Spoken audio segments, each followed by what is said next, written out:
Before we dive in, here's another show you can enjoy in the True Story FM family of entertainment podcasts. Do you ever get to the end of a movie where the hero had to make a difficult choice, and all you want to do is talk to people about whether they made the right one? Watch an episode of Star Trek and spend the next few days thinking about the rights of synthetic beings like Data and the Doctor. I became a co-host of the Superhero Ethics podcast because I love those questions, and the people at Wendy's are tired of hearing me talk about them. We're not a review podcast. We're more interested in questions the characters face and how different works approach similar questions. Sometimes we'll even go behind the camera, talking about how on-screen media gets made and how that affects what questions get asked, which ones don't, and who gets to ask them. We hit a wide range of media: movies, TV shows, books, and video games. You can find us under Superhero Ethics wherever you listen to podcasts or go to theethicalpanda.com. But you can also do far more. We love listener feedback and we'll happily talk about your questions or comments on air, and members get special bonus content. # not sponsored by Wendy's. What's up, Supernatural superfans? I'm Chrissy Lenz. And I'm Nate McWhorter. And we're the host of Gank That Drink, a supernatural drinking game podcast. It's the podcast where we make up drinking game rules for a favorite episode of our favorite show, Supernatural. We recap the episode for you and let you know how all the rules played out. Then we let you know the drinking game rules for the next episode, so you can play along. Plus, members get every episode early and ad-free, with some extra bonus content chit-chat at the end of each episode as a member exclusive. So download Gank That Drink, a supernatural drinking game podcast wherever the finest podcasts are available. And or become a member at truestory.fm/gankthatdrink. And when you're out there in the world saving people and hunting things, you know, the family business. Keep the Gank That Drink motto in mind. Be excellent to each other and party on. Party on, dudes.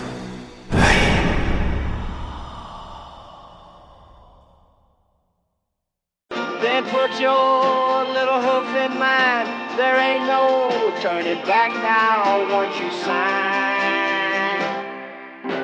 Soul, I got your soul. I got your soul. Okay, campers, rise and shine, and don't forget your hoofies, because it's hot out there today. It's hot out there every day. What is this, Miami Beach? I don't Not think so. hardly. And you know, you can expect hazardous travel later today with that, that diarrhea blizzard thing. That diarrhea blizzard thing. Oh, well, here's the report. The Infernal Weather Service is calling for a big diarrhea blizzard thing. Yes, they are. But you know, there's another reason why today is especially exciting. Especially hot. Especially hot. Okay, but the big question on everybody's lips. On their burnt lips. Burnt lips. On their burnt, crispy lips. Right. Do you think Faust is going to come out and see his shadow? Punxsutawney Faust. That's right, cocksuckers. It's Faust Talk Day!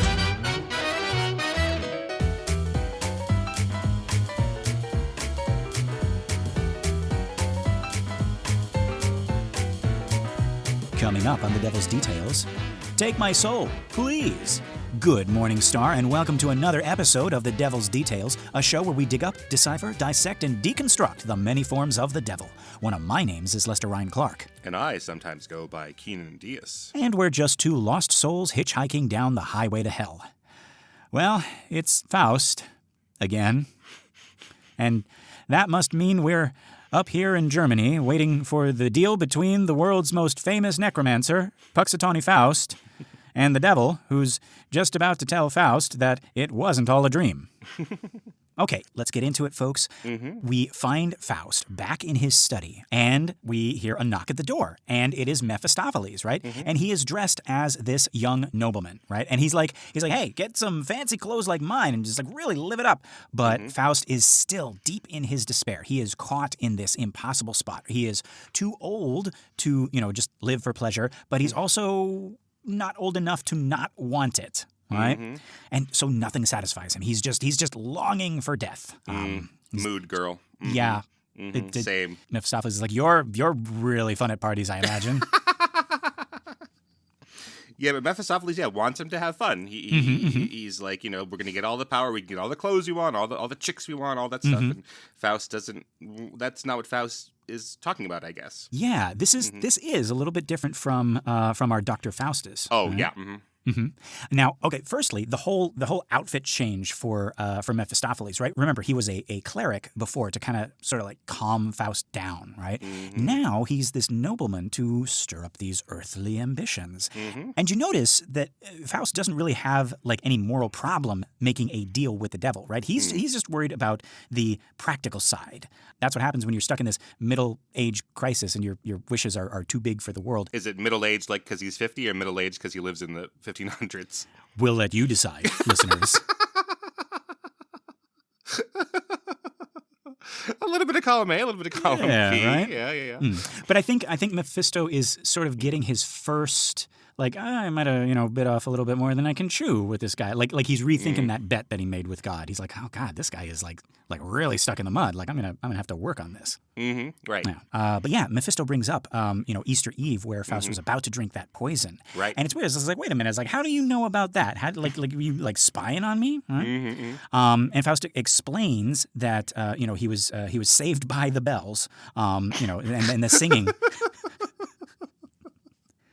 And it was the singing. It was the bells that stopped him, right? But then, like he just goes on this tirade about everything. He curses, pride, and he curses appearances, fame, possessions, greed, and he actually says like I curse Mammon's treasures, right? Which I caught. I was like, oh, okay, Mammon, that's Mammon is already a thing, yeah. Yeah. It also says there's a chorus of invisible spirits, and there's no like stage direction of like we hear them or they appear or whatever. So it just as you're reading it, we just have this big poem of invisible spirits who are backing up Mephistopheles and saying, yeah, the world sucks. The world is pretty terrible. Yeah. And okay, yeah, I feel like I got to clarify that as well. Like so. We read Marlowe's version, and it was a play, right? We read Paradise Lost, and that was an epic poem. Right. And this, this is definitely a poem. Like, it's a poem, but there are parts of it where you actually have stage direction and where you actually have dialogue. You have, like, on the side it says Faust in all caps, and then colon, and then it has his dialogue, and then it's like Mephistopheles, colon, dialogue. So it's a little bit of both, and we started with that... the play within a play kind of like prologue where you had like the director, the writer, and the clown talking about what kind of play they should be putting on. Yeah, there's a term for it. I don't have it in front of me, but this is there's a specific term for this type of play that is not really meant to be staged. It's a reading play. So it's in drama, but it wasn't really designed for the special effects that you would have in Marlowe's times and all that stuff, all that cool fun stuff. That said, there are two really, really good productions that I've been able to catch some glimpses of as I'm going through these scenes. I'm going to post both of them in the listener group. One of them, the latest one, stars Bruno Ganz, and you guys might know that name.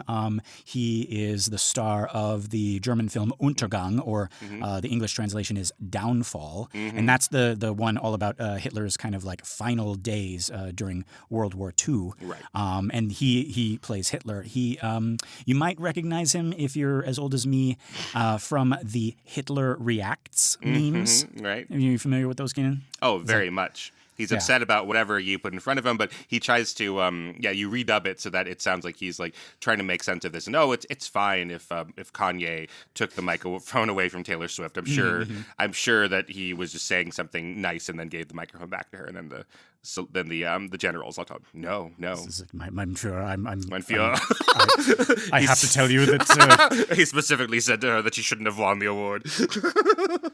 And then there's just this long pause, and you see Bruno Ganz, and watch the entire movie. It's really, really brilliant. But like this shaky hand kind of like comes up and takes off Hitler's spectacles, and he's like, I want everybody out of the room except for these certain people. And then they all leave the room, and it's very quiet. It's very very tense. And then he's just like, what the fuck? And right. It just goes into it's like actual like how Hitler was like losing it in the final days of World War II. And yeah, like all credit to Bruno Ganz, and he does Faust in a stage production is really, really good, or the older version of Faust. Yeah. Right. Yeah. Well, while we're talking about it, like the director of Downfall, what's his name? Bernd Eichinger was talking. They were like, so your very serious movie about maybe the worst person of the in the history, right? Like, in the history of history. Just, in the history of history, like, people are like making jokes about it, and he was like, "Oh, I'm fine with that." Like make fun of Hitler, like he was terrible, and he was a piece of garbage, and so I'm fine if you're using this to make fun of Hitler. Yeah. Mark Twain said, "Against the assault of laughter, nothing can stand." And I remember there was like in Germany, they have kind of the same problems that we have with like. We have the freedom of expression and the freedom of assembly and the freedom of you can gather and you can say whatever you want, and you can have whatever platform as long as you're not like physically hurting or making threats. You're allowed to be a dick. You're allowed to be a grade A asshole. Right. And they have Nazi sympathizers in Germany still who. Like just make it a point like every year to march down certain streets in Germany, and the people and the government, they can't really do anything because the Constitution allows them to do that, right. and celebrate all that bullshit. But what the citizens have decided to do is they've marked out the route that these Nazis march on, and they just from their windows and from their balconies they hang the stupidest, most mocking slogans and phrases, and it's just like all along the route you see stuff like it says "Mein Fampf," which means like my lunch or something like that. Just ridiculing these Nazis, and I think it's great. And it's like, hey, freedom of expression. You want to walk down the street with a fucking hood on your head or a Confederate flag or a swastika? Fine. We'll follow your route, and we'll put up we'll bring the bullhorns and the what you call it, like the megaphones and whatnot. And we'll play Taylor Swift as you're marching. How do you like that? And just line the whole parade route with like those gas station clown dudes. Those ones that go because that's what you look like. Yeah. Anyway, but yeah. All of that. So Bruno Gahn's really good as Faust. So I'll post that in the show notes and in the listener group. So Mephisto gets down to business. He offers to be Faust's guide through life, right? His servant, nay, his slave, right? Yeah. Available 24/7. And Faust, knowing the devil's selfish nature, he asks what is in it for Mephisto. The deal, Mephisto says, he's going to serve Faust in this life if Faust will serve him in the next life. Faust thinks this is a good deal because he doesn't really believe in the next life.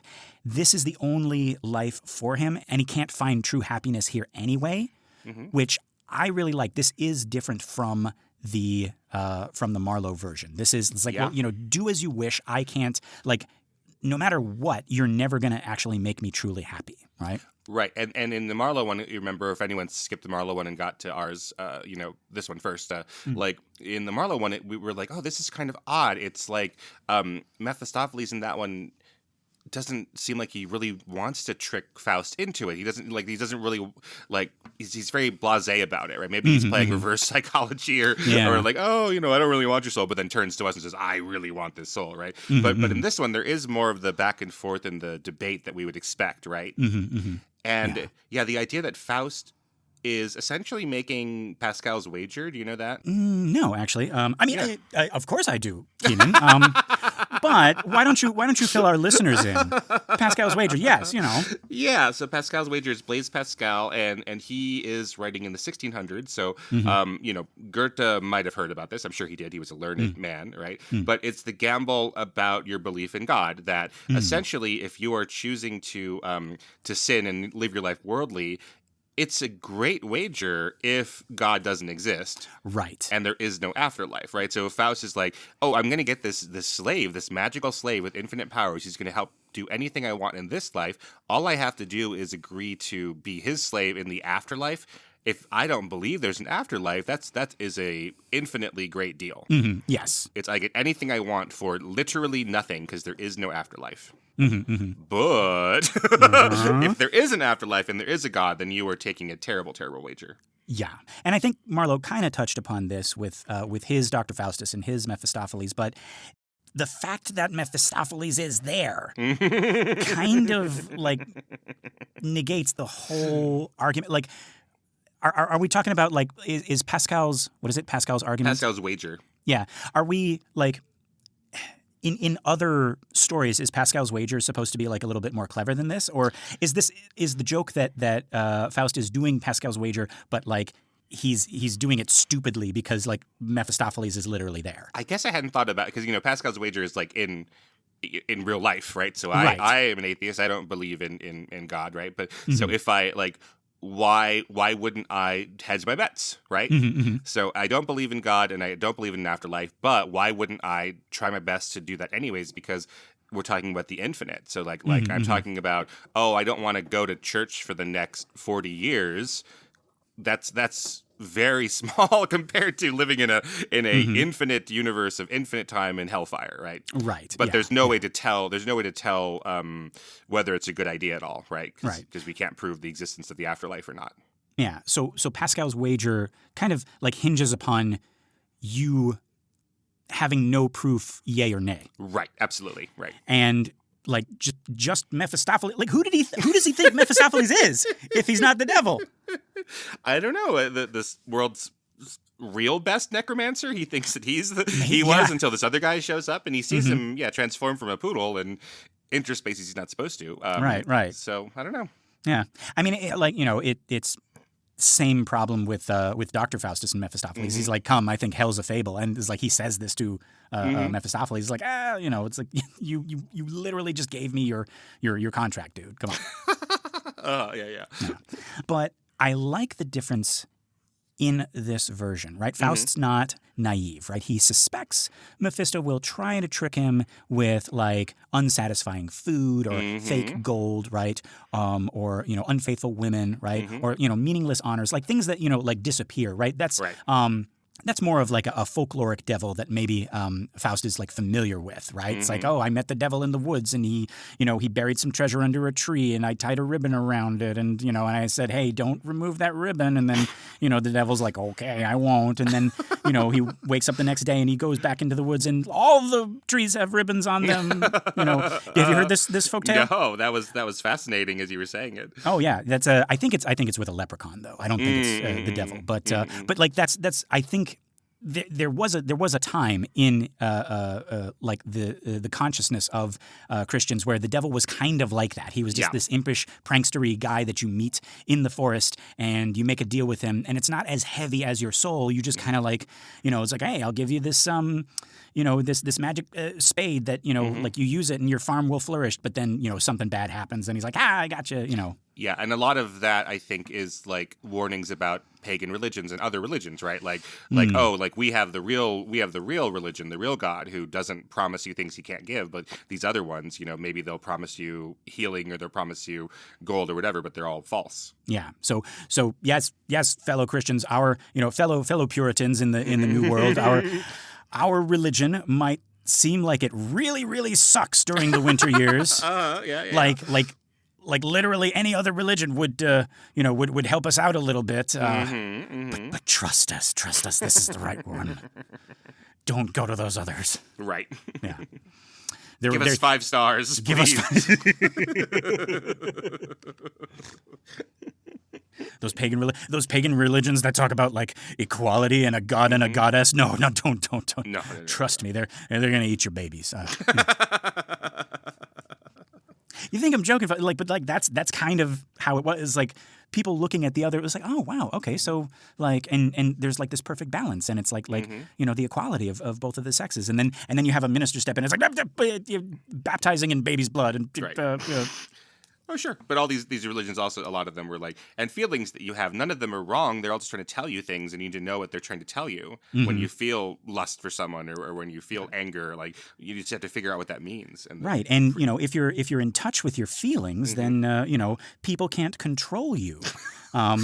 Institutions can't control what church. Oh no, we don't have a church. We're just kind of it's like everybody is equal in our God and Goddess's eyes. What you've never heard of that that kind of relationship before? Well, maybe you should give it. No, get away from these dirty pagans. Eat your babies. Eat your babies.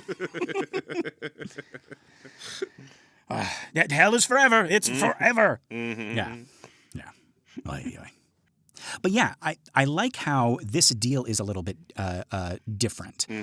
So Faust drops this new addition to the deal, right?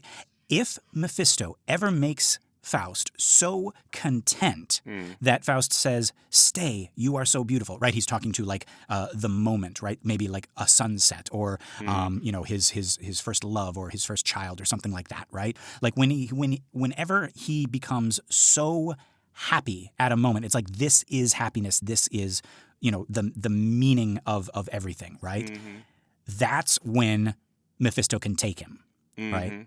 And I like this addition because Faust is going into this not like excited that he's going to get all of this like fun times like Dr. Faustus was. It's like I'm just going to be like hedonistic and drink and party and screw like for what was it like 24 years, 42 years? What was it?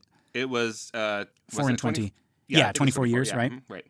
Right. This Faust isn't like that. He's like, I'm so confident that nothing can make me happy that I'm going to make this bet with the devil. I'm going to make this deal with the devil, and devil, if you ever manage to succeed in making me happy, then you can have me. Right.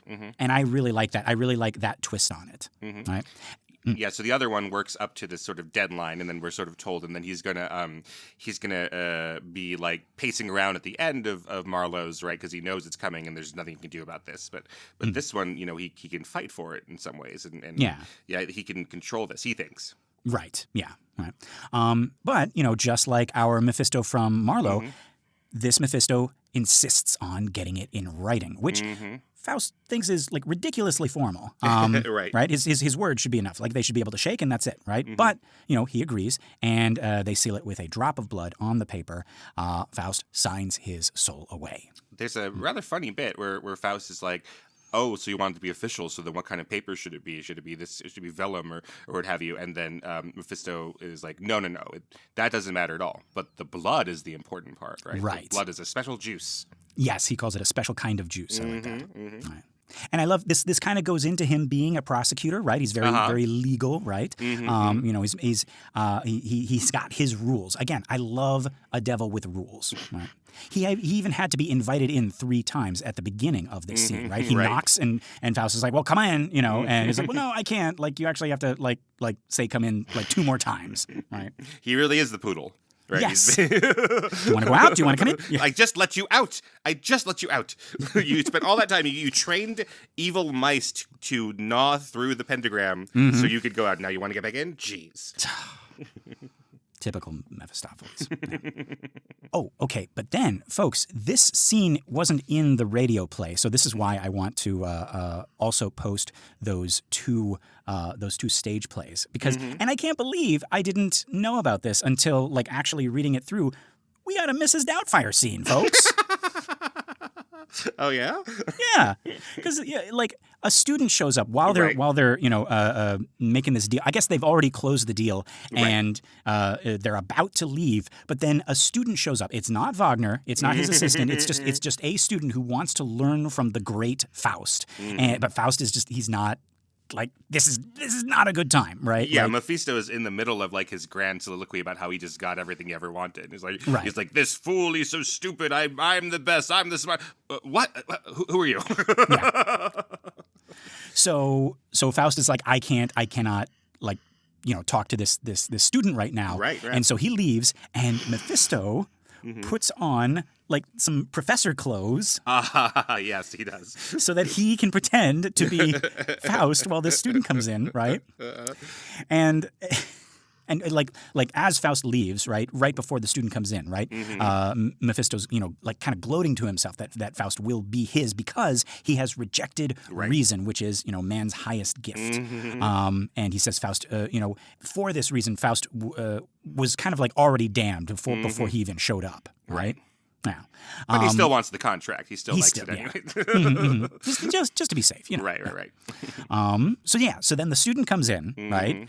And it's this kind of like, awkward scene because like Faust is behind he's in the kitchen. He's behind one of these pieces of furniture, right?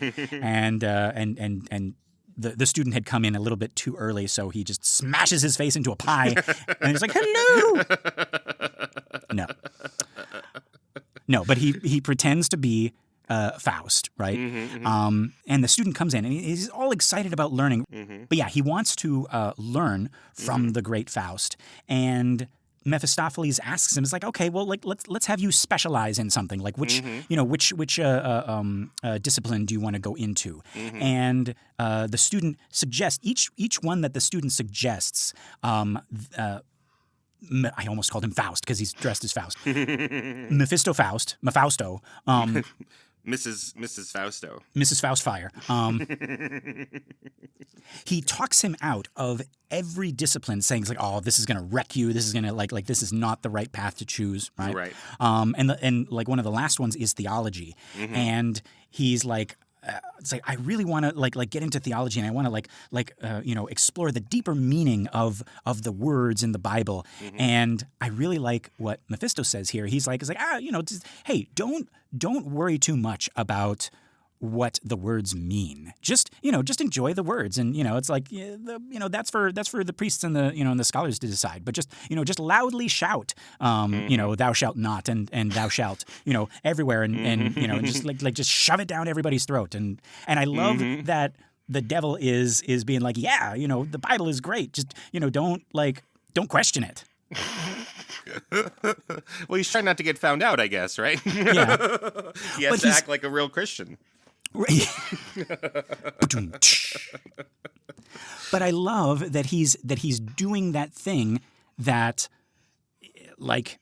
that really gets under my skin, about like when people use the Bible, to hurt other people, or when they don't really look into the language or the culture or the historical context, and they just, it's like, okay, the Bible says at this point that these people are bad, and I'm just going to base my entire, personality on that. And I like that we have the devil quoting scripture, right? That's just, like in, the Jesus and the Three Temptations, right? Like it's like, oh, even the devil can quote scripture. And it's like, yeah, I love, when people just like blindly trust the Bible. That's like my favorite thing. Yeah.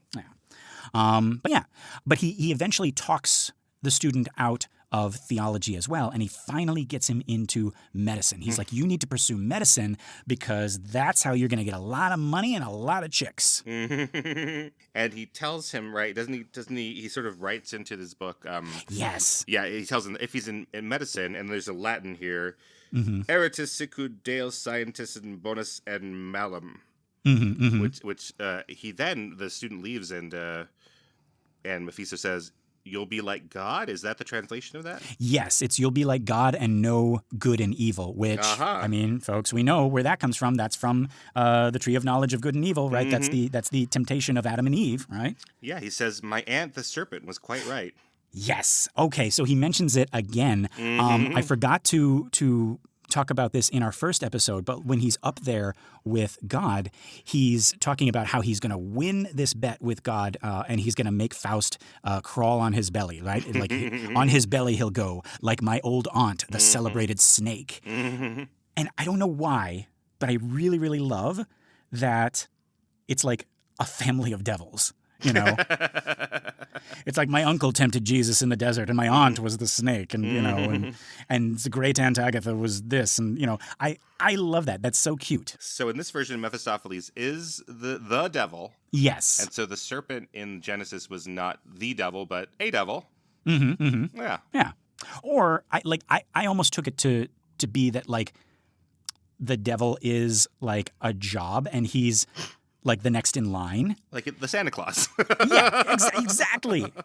And back then, right, in the Garden of Eden, his aunt was the devil, and he, you know, and now it's like, you know, a few thousand years down the line, and now he's the devil. Yeah, he went. So he was walking through Eden one day, and he's looking up at the tree of knowledge of good and evil. Right, not the tree of life. No, definitely not. He's looking up at the tree of the knowledge of good and evil. He says, "Hey, what are you doing up there?" And the snake aunt goes, "Whoa, whoa, whoa!" She falls off the roof and dies and sheds its skin. And then Mephistopheles isn't even thinking, and he puts on the snake skin while he's trying to figure out this. And he reads this card that says, "Whoever puts on the snake skin, you are now the devil." Yeah. That's what God said. And in the second one, in the trailer, he says, "You mean I have to get married?" Right, and that's where Lilith comes in, and you know. But Lilith isn't a name; he's got to find the Lilith. The right? Lilith. Yeah. Right. Yeah. It's just, and then the third one just went off the rails. It was like, Martin Short plays Jack Frost in it. Yeah. Right. Mephistopheles is just always going, oh. It's like we get it. That's why they hired you. It's very funny. Yeah. Medicine will let you know good and evil. You'll be like God. Yes, right. Which I really, really like, because he's making a dig about like doctors as well, and kind of like the godlike power that they have, right? Right. And how they can abuse it, right? And he's also, you know, making a callback to the Garden of Eden. Yeah. So then Faust comes back. So he shoos the student out, and Faust comes back, and he asks where they're going first, and Mephisto says, "Hey, wherever, right? The world is your oyster, right?" Do you like oysters? I don't know. But yeah, he suggests starting with, you know, some down home ordinary life, right? Salt of the earth type stuff, right? Before the big stuff, right? But Faust worries that he won't fit in with people because he always feels, you know, small around them. He's also got this long beard. He's 50 years old. He's this old man. But Mephisto promises, you know, like we're gonna make you confident, right? In fact, some liquid confidence, some liquid courage is exactly what you need, right? And he takes out his magic cloak to fly him away. Just simple stuff like a magic cloak that lets us fly invisibly to anywhere in the world. Yeah, right. He's like, we don't want to be too conspicuous, right? Right. Yeah, right. And he says, "Congratulations on your new career." And I really like in all of the versions that I've seen, but I'm thinking specifically now of the audio play with Toby Jones. "Congratulations on your new career." I don't know why, but there's something. We didn't have it. We had the opposite in Marlowe's version, where like the contract is signed, he hands it over, and all of a sudden now you feel bummed, you know, and it's like, wow, I just threw away my soul. But here, Mephistopheles is really trying to be like, you're going to be so happy, like you have made like such a great choice. Like, congratulations on your new car, on your new, you know, home, on your new whatever, you know, deal you want to swap it for. But like, and he's like, I'm not going to like, you know, leave you high and dry here. Like, let's go and take this baby for a spin. Right. Yeah. All right, folks. So first stop is Auerbach's Cellar. Right. That's AUERBACH. Apostrophe S. Right. I had not heard of this, but I'm assuming you didn't know this. I didn't either, because like again, the radio play was my first encounter with this. So when we were like going through this like bit by bit, I was like, wait a minute, there's a whole other scene. So there's a Mrs. Doubtfire scene, and now there's like a musical number scene where the devil gets all of these people in this bar to like sing like a Gaston song, basically. Yeah. So Auerbach's Cellar, or Auerbach's Cellar, is a real restaurant. Yes, it is. It is from the 1430s, and that makes it the second oldest restaurant in Leipzig. Wow, okay. I didn't see what the oldest one was, but that's the advantage of, you know, being in a medieval town that's now still in existence. So you could still go there today, and now it's more like a touristy place, but there is a statue of Mephistopheles showing Faust around Auerbach's Cellar. Yeah. And the reason for that, so two fun facts. This is known to be a place that Goethe frequented a lot. So he would go here and he would drink and well, I guess he would carouse, right?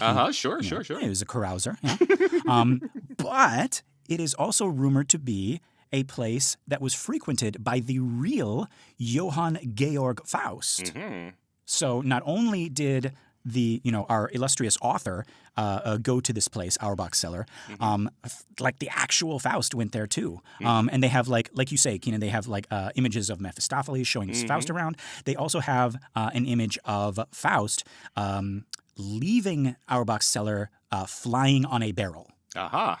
Yeah, which is kind of what happens in this scene right here. This is Goethe is trying to be true to this, but he's taken some liberties as well. But so he's so he went to this restaurant all the time, and he's like, oh, this person that I'm writing about went to this restaurant, so that's really cool. I mean, trying to think of my heroes. I don't know, like Steven Spielberg. He ate at a McDonald's. Yeah, and I ate at McDonald's. Hey, look at that, right?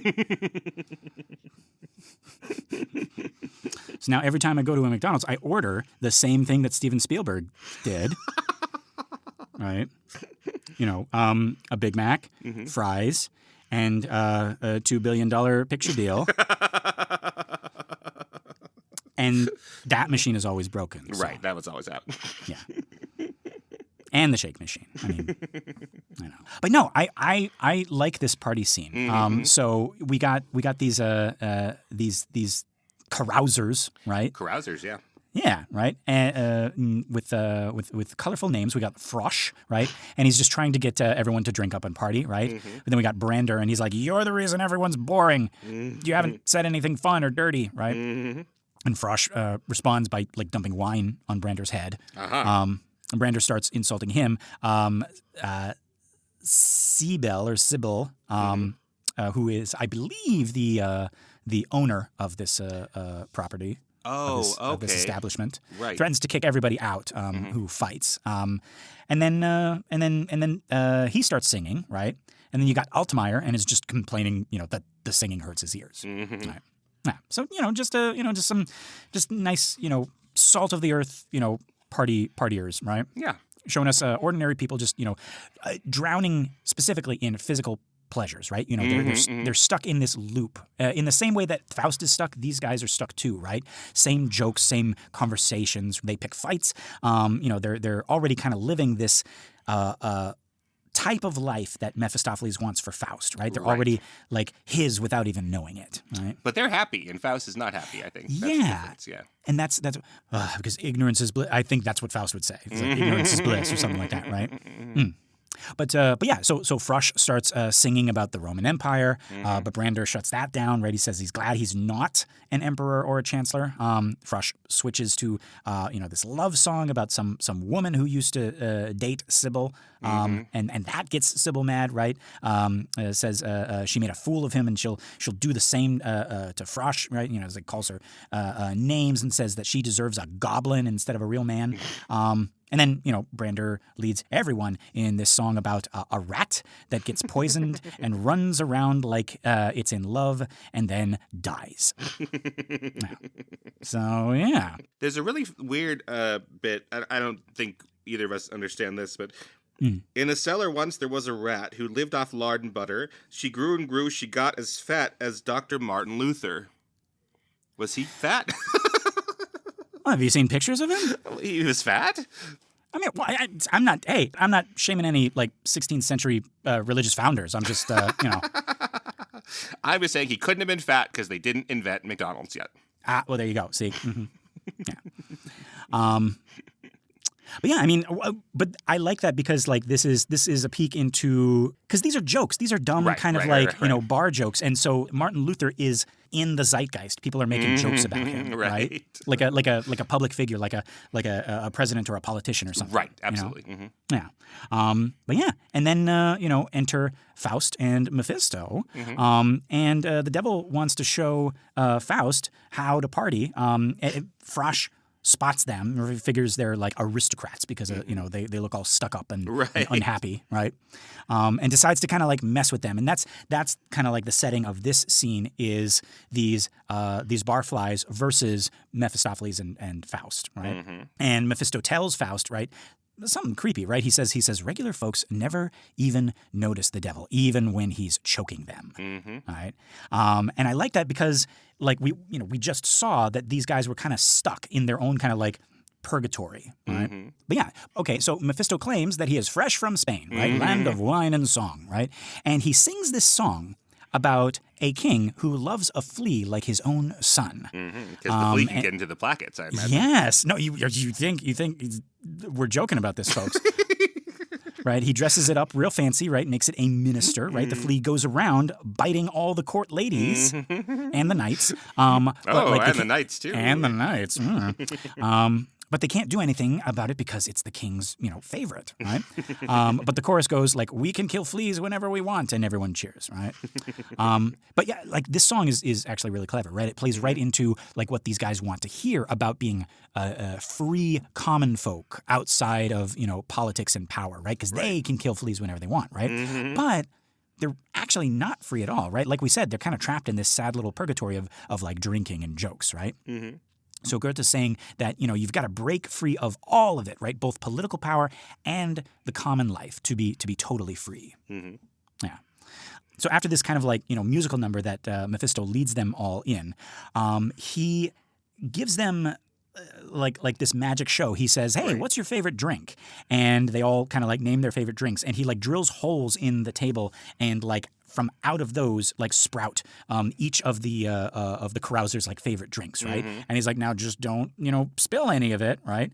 Don't ride that horse into water," type thing, right? And of course, inevitably they do spill it. And like as soon as they spill the drinks, it like turns into fire, right? And it's like starts burning the place up.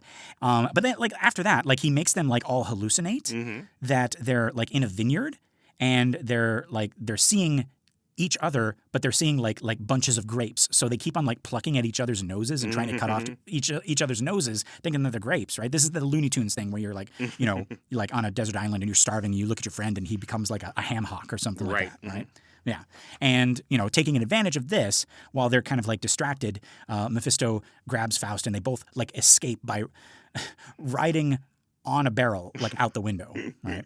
And that's the riding on a barrel, right? That you see like in Auerbach's Cellar. Right. But he leaves these drunks, and so they leave, and these drunks are like, "Well, that was fun, actually. That was okay." Like it's not quite like the in the Marlowe one where people are like, disturbed by being screwed over by the devil. They're like, "Well, that was something."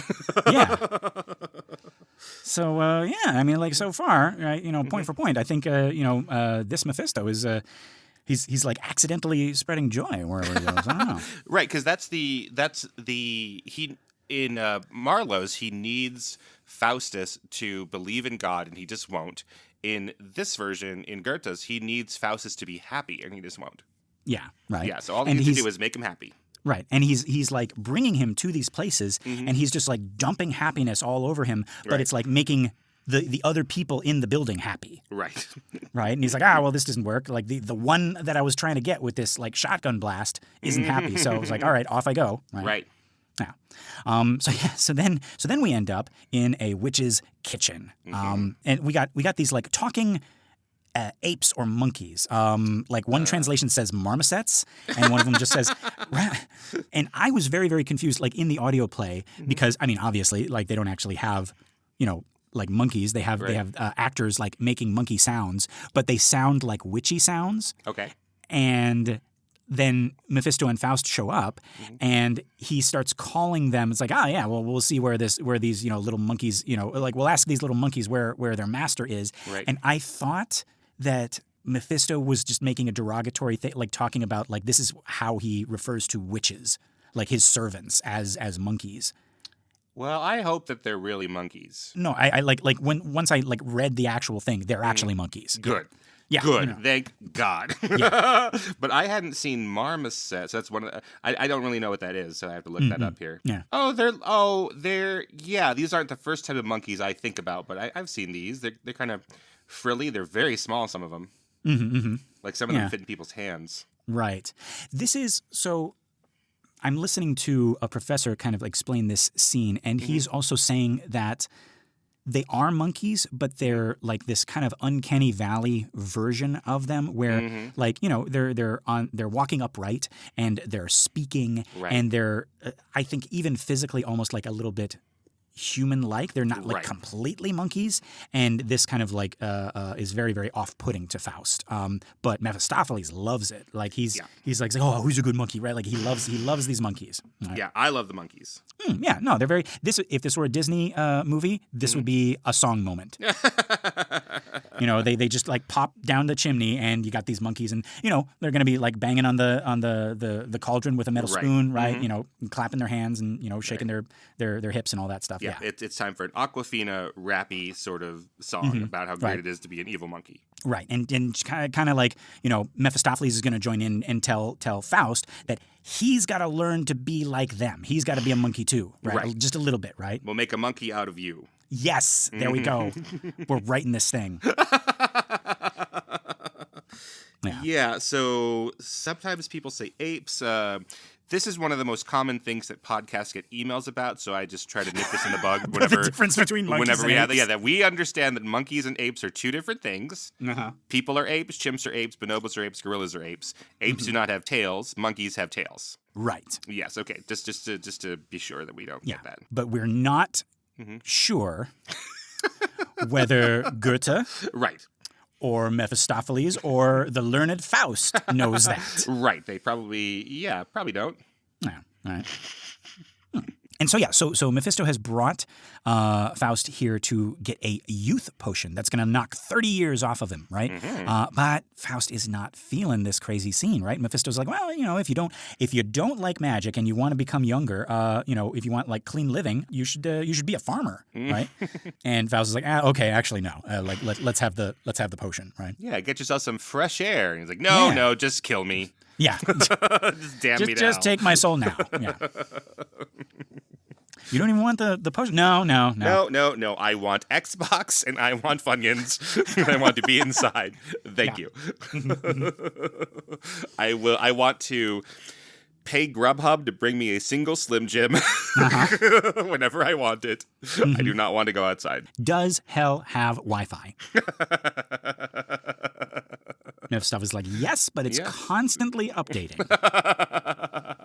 Right, that's the thing, right? Like, no Wi-Fi is better than some Wi-Fi, right? Yeah, it is. You just live with the fact that there's no Wi-Fi, but when you kind of have Wi-Fi, like an airport or something, it's even worse.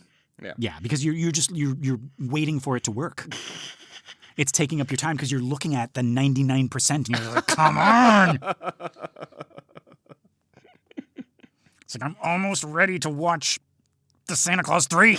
I'll do it. I'm in an airport. There's nothing else to do. It froze between like the second and the third honk. Martin Short says, I invented, and then what? What did he invent? What did he He's invent? Jack Frost. What did Jack Frost invent? I'll never know. I don't know. I'm not going to watch it. I'm not at an airport. Yeah, there you go. But yeah. So so witch's brew it is. Right. Yeah. That's right. Whatever it is, I'll drink it. Yeah. Now, guys, remember the wine cellar, right? Like, and those guys acting like animals. Now we've got actual animals acting like humans. Right? It's like everything's flipped upside down, right? But yeah, that's what magic does, right? It messes up the natural order, right? And here's something interesting. Faust turns down farming now, but like later. I don't know if I should spoil this or not. Yeah, never mind. Is this part 2? Yes, it's part 2. I don't know this part. Okay. Yeah. All right. So yeah. Later what, Lester? See, that's the buffering, and it's just never gonna. Yeah. Right. Yeah. Just to reiterate, so I know most of the story, the first part, pretty well because I've seen the movie by F.W. Murnau, but that does not have part 2. Right. Yeah. Right. But there's no monkeys in that one either. So no. Yeah. It's no monkeys. It's they've been replaced by the Beatles. Yeah, there we are in this witch's kitchen. What are we gonna do? She's told us to guard the place and make sure no German scholars get in. Why'd you have to say German when we're in Germany? That seems rather odd. I just figured those were the instructions. I don't ask questions. I'm a monkey. No, I'm a beetle. Yeah. Ringo means apple in Japanese. just to bring it back, Just to bring it back. Okay, great, wonderful.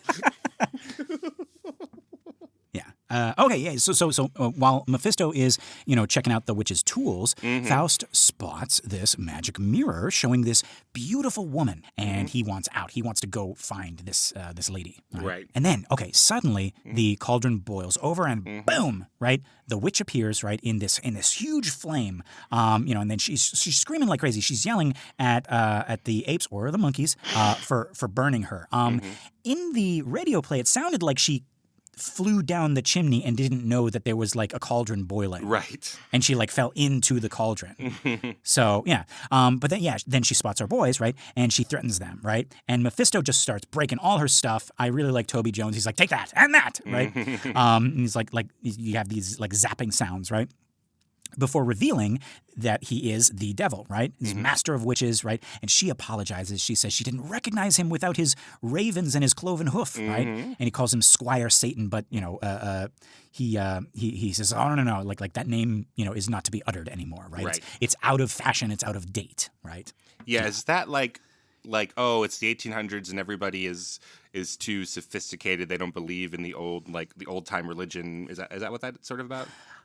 I couldn't tell if it's him trying to hide the fact that he's the devil or him thinking that the old image of the devil is no longer fashionable. Oh, see, I thought it was Goethe trying to make a judgment about how religious people were in the 1800s or something like that. Oh, being like these foolish religious people think that the devil is got horns and hooves and stuff like that. No, the opposite. I was thinking like maybe it's like, oh, these learned people who are going to see this play, they don't believe in the devil anymore. They believe in logic and enlightenment and all that. Oh, and so he's like, I gotta dress the part now. Oh, okay. Huh, yeah. But yeah. But I love the witch being like, oh, you're my master and all of that. That's great. Right. It should give Faust another hint that this is all real, but he's not there yet. Yeah, right? So Mephisto asks for her strongest youth potion, right? Says every year makes it stronger. So like it needs to like ferment. It's I guess like wine. Oh, and right. Like the longer it ages. So I guess he's like had like her in his service for a while, and she like started making this potion like a while ago, and he's like, I'm gonna need it at some point, I guess, right? Yeah. Back in the old devil before Tim Allen. Exactly. Right. She recognized him as the other guy, as John Lovitz. Yes. When he was just in that devil costume, right. I was like, ah. And he goes, row, row, row, row. Something about this isn't right. Yes. The next guy will get it. Row, row, row, row. Folks, I didn't tell you, but like we have John Lovitz on the show today. Yeah, it stinks. Very devilish, just criticizing everything, right? So Mephisto asks for her strongest potion, right? She warns Faust that he's got to prep first or he's going to die within the hour, right? She draws this magic circle, right? And she puts, it's like weird stuff in it, and she makes the apes like be her kind of like book stand. And she tells Faust to come on over. And, he's totally skeptical about, this whole like magic show. But Mephisto like shoves him into the circle, and the witch starts spouting this crazy numerology stuff, right? And I've seen this also in the English translation of the German opera for Hansel and Gretel. It's called The Witch's Aria, and she's like riding on her broom, and she's doing this thing with numbers. It's like, and 9 is none, and 10 is 1, and 3 is done, and all of this stuff. And like, I don't know if it's like numerology or if it's like, I don't know. I'm going to have to look into it because this is the second time I've seen it where witches do this thing with numbers, and I'm not 100% sure that it is like a numerology thing. It's almost like a rhyming thing or like in this case a nonsense thing, right? Because like Mephisto explains that this kind of like gibberish kind of like confuses everybody because they assume there must be like some kind of deep meaning, right? The witch keeps on going until Faust feels like his head is spinning. Says it's like he's hearing 100,000 fools all at once, right? Yeah, well, that's interesting because so you're saying maybe there's some part of witch lore that we don't know, or it's just like two Germans, Goethe and Engelbert Humperdinck, from about like 100 years apart from each other. They're both saying the same thing about female witches and math. I mean, that could also be there. Yeah, like, that's what they think. Yeah, part of the joke in Hansel and Gretel, at least in the translation that I saw, is like she's up on her broom and she's doing that, and she kind of gets like confused, and she's like, and 9 is 1 and 10 is I could never count, and then she keeps flying, and I think that was like an addition. I don't think Humperdinck did that. I think like in the actual aria, she finishes the the spell or the song or whatever it is, and yeah, I gotta look into that because. Like from the way that I understand numerology, I don't think that's numerology. Maybe, you know what that could be? That could be like a Christian propagandist's understanding of, because like all this witch stuff, this is like Christian propaganda. This isn't actually like how witches, do stuff. Right. So this witch right here is a very fairy tale witch. So I can see like an actual witch doing like numerology stuff, and then a Christian looking at that and like making these weird like kind of sing-songy nursery rhymes about 9 is 1 and 10 is none. Right, sure. Yeah. So maybe that's what it is. Right. But yeah, so and the commentary on that is, Faust is like, I'm a scholar and none of this makes sense. And Mephisto's like, yeah, it's not supposed to make sense. It's, the words don't really matter, right? She just needs to do her thing for the potion to work. Much like actual doctors and scholars also spout a lot of nonsense for their stuff to work, right? So he's also making a commentary on like, hey, it's like don't be so judgy, Faust. Like you kind of do the same thing. Right. Yeah. That's what I was telling that student who came to your house behind your back. I was telling the exact same thing. But you weren't paying words don't attention. mean nothing. It's like, nothing means anything. Yeah, right? But yeah, and Mephisto loves this paradox stuff, right? Because like you can't reason it out, right? It keeps people complacent, right? The 3 is 1. 3 is 1 could also be like, the Trinity thing. Okay. Right, maybe, right? But yeah, so finally, Mephisto says, that's enough, right? You can say, and he cuts off the spell, like mid spell, right? Tells the witch to, fill up the cup, and she does. She gives it to Faust, and this like flame appears when he starts drinking, and Mephisto's like, it's like drink it anyway, and then it keeps him, and then tells him to like keep moving and make the potion work. He's got to like sweat it out, right? Time for another Aquafina dance number, I would say, right?